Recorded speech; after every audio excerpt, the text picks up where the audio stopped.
This, I tell you, it's a nightmare for me. It really is. Alright. I've been told we're going to do a 20-minute show, Sandy, so what time is it here upon? We're going to run it. We got kids available, so I've got to keep it clean and keep it interesting. Let's see if I can do it.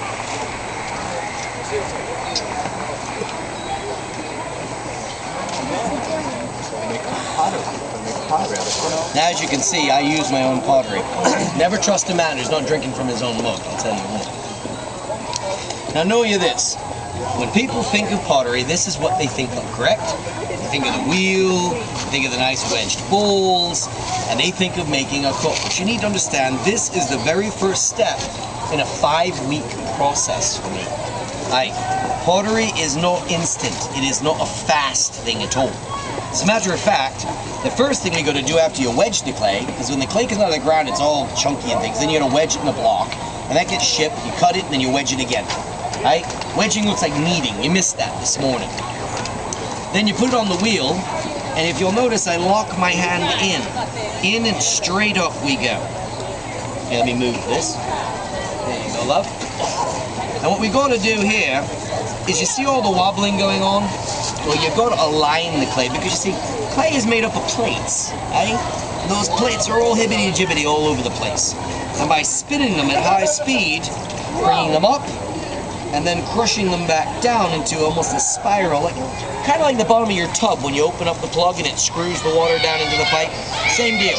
Screwing it all back in together, and then you have to round it and keep it smooth. It's called a kata. Right? Then after it's smoothed out, you've got to go in and you've got to open it up. Nice and slowly.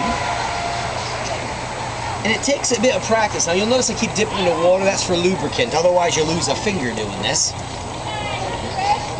Now about, I would say, maybe the thickness of your pinky from the bottom, you stop pushing. About this thick, right? The reason is, if you keep going, you're going to end up with a big clay donut. Makes me miss my mother's cooking. But after you get up like so, you got to select how wide you want your bottom. Now, if you have a wide bottom, it's going to end up a short, rounded bowl or cup, right? A narrow bottom, a tall, thin vessel. Now, I myself have never trusted a narrow bottom. I've always said that. Now, instead, you want a medium-wide bottom. It's more stable. And then I begin to pull the walls up. And the secret to the walls is staying even. That's the key. See, what I do is I trap it with my middle finger here and my pinky here, and I make a wave go straight up. Okay? And I'm being polite. So then we come straight up like this. Nice and even, nice and smooth. And when it comes to keeping it even, it's because you don't want a wide bottom and a narrow top. And I don't care, you don't want a wide top and a narrow bottom no matter what he says about it. Nick, you want it nice and even. Oh, you like these jokes? I fire them right over the kids' heads. Yes, I do. Because I have an 8-year-old at home, and trust me, as a parent, if I have to see that bloody purple thing one more time, I'm going to lose it. Yes, you know what I'm talking about. Now you come straight up, and I'm going to pull one more time from all the way to the base, because I got to get that heavy hip going. That's called the hip. You got to get under it and lift that hip, lift it. Up we go. And as you keep it straight up like this, straight up. What you're formed now, to me, is not a cup, it's a cylinder. Now, agreed. It is a very 11th century style of England. And since I'm Irish, we don't really talk much about England now, do we? Yeah, it's about as interesting as English food. Now, know you this, I'll tell you what. It's a frightening thing when you can actually make a potato blander than it is. It's a frightening thing. Of course, if they offer you high pheasant, run away, lad. I got a good English recipe for that. You know what you do with a pheasant? True pheasant, you shoot it, right? And then you hang it up out the tree for 4 to 5 days until it becomes high. Do you know what the word high means?